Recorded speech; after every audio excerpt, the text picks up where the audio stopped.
Jurassic World Rebirth comes to us as a directorial follow-up to Rogue One and The Creator, which I feel like The Creator was really underrated, but at the same time, as much as I loved it, I've never had the desire to go back and rewatch it. Don't know if that makes sense. I really did like it, and I really appreciated how good it looked. But we're not talking about The Creator today. We're talking about Jurassic World Rebirth. Let's get to it. Welcome back to Movie Health Community, the internet's #1 source of health warnings at the movies.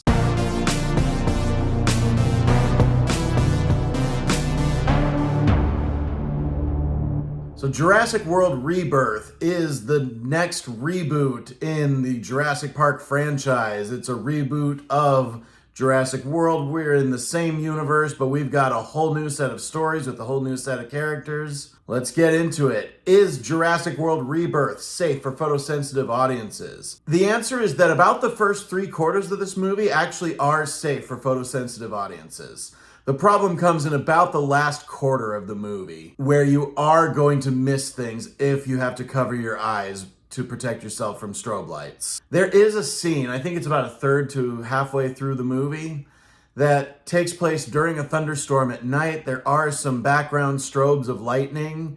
I have seen a lot worse, but I have seen it done a lot better, like in Ever After. There were quite a few scenes with flickers of fire directly in front of the camera lens.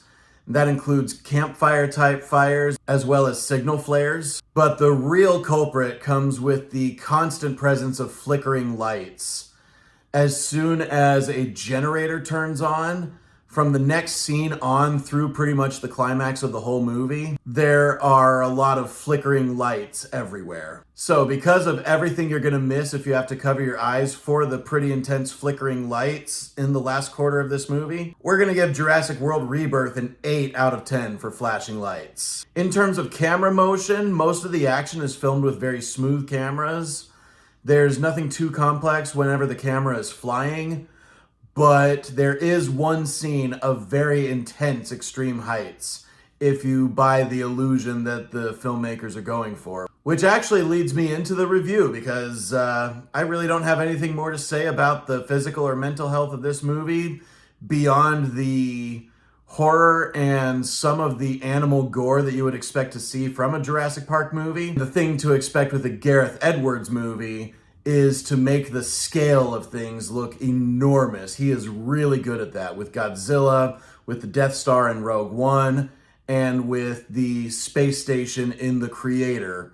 He is very good at giving us a vast sense of how big everything is. And he definitely brings that to Jurassic World Rebirth. This movie continues a pattern that honestly we've seen since The Lost World Jurassic Park, which is just proving how much of the potential on this concept was used up in the first movie.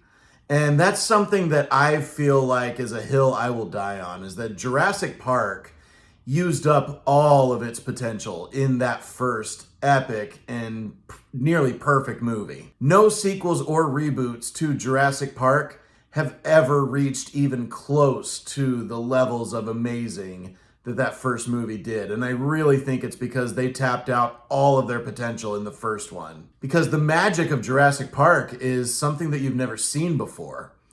And that has a lot to do with the period of time in which it came out. Nowadays, not just with the scope of movies that we see now and modern technology that we see now, but even just restricted to this franchise, we've never seen anything come close to capturing that magic of being in that world for the first time. And they've taken some very respectable swings. What if the dinosaurs got to the mainland? What if the cloning engineers decided to get creative? And now with this one, what if the cloning engineers who got creative had an island full of rejects? It really feels like they are trying to do something new with this franchise. And I just honestly don't see any way that they can ever reach what the first Jurassic Park had. I think the Jurassic Park franchise is the true definition of lightning in a bottle. Finally, one of the things I did appreciate this movie is its loving tribute to the masterpiece of so many years ago, Jaws.